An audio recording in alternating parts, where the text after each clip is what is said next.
Ayan na nga at malapit na ang aming kapistahan dito sa aming barangay ay merong mga ilang palaro na talagang sobrang ikinasaya ng mga tao dito sa amin. Alright. So, shoutout ko muna ang ating mga tropang alakdana. Ayan, no? Ganda ng upo, lalo si Consi, oh. Kitang-kita mo naman ang pogi talaga. Sana all. Ayan.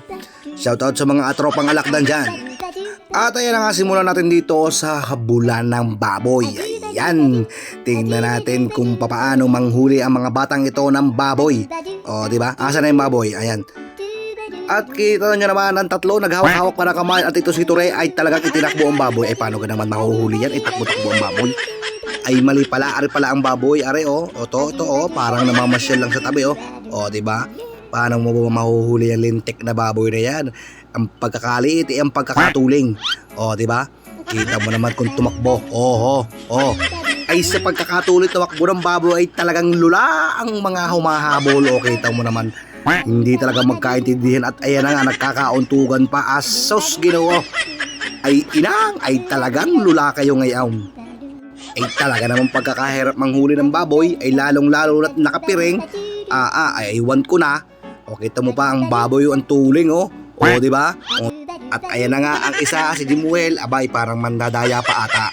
So, sige, habulin nyo ang baboy.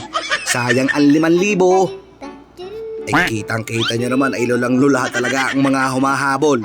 Aba, si Jimuel ay parang namamasyal sa luneta. Saan ka naman ang iyong punta? Ay, ko ay pagkakailap ng baboy na are. Ayan, no, tingnan mo naman ang mga nagmahabol sa gilid. Pero ang baboy, nasa gitna lang. Nasa gitna, o, diba? O, hindi mahuli, o. Kita mo, lulang-lula ang mga bata. Ay kainamang pagkakasaya din eh. Ay talaga namang halakak ang mga tao din eh. Abay kulang na lamang ay pag nakapustiso yung malaglag na. At ayan na nga, si Mampide ay siyang may hawak ng baboy ay hindi naman kasali yung baboy na iyon. Ay yun ang hinuhuli, yung nandoon sa kanyang hawak. Eh ang baboy na may nandin ay para lamang namamasyal sa luneta. Kaya na nga, nagkabanggaan pa. Ay talaga naman ang parang mga nanguhuli mga laseng.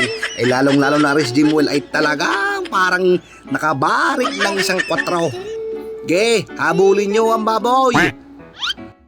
Ay lasa ko na may ilang minuto na ay hindi pa nahuhuli ang baboy. Ay hindi talaga. Ayun na nga, hinawakan na sa ulo. At akala yun yata ang baboy. Ay mukha yatang hindi nila mahuhuli at natapos na ang oras. At ayan, dumako naman tayo sa next match. Ayan mga bata, ang manghuhuli ngayon. At kita nyo naman ang tutuling. At ayun, naumpog na nga. Ay sos Ginoo. Abay sa sobrang tuling ay matuling pa sa baboy na hinuhuli. Ay kayo naman mga bata re. Abay iwan ko lamang pag hindi ari nahuli. At ayan na nga, na-corner na ang ating baboy. Tingnan natin kung mahuhuli ng batang ito ang baboy. At ayun, dinaplas na. Sus Ginoo, parang dumaplas lang ng manok. Ari pala yung batang ari masarap usapin sa panghuhuli ng manok. Ay magaling dumaplas eh. At ayan, dumako naman tayo sa mga kababaihan. O, kita mo, diba? Ang galing-galing din nilang manghuli at mandaplas. Hanapin yung baboy kung nasaan. At kita mo naman si Presidente Jasper. Talagang pinapalo ang puwit ng baboy para kumaripas ang takbo. Ayan na nga, asos, natumba na nga. Abay, nahipo na kalaban ay itinulak na. Abay, lasa ko'y nahirapan din ang mga ito. Ay sa tuling naman ng baboy na kita mo kung tumakbo ay talagang karipas na. O, yan na nga, wala na. Nasa sulok na. Ayun, nahuli din. Ang galing. O, kita mo at alaga saray na sanay dumaplas.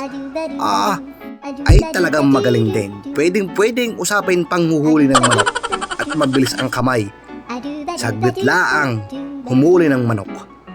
At ayun, hanggang dito na lang muna. Bukas na lang ulit guys. Thank you very much.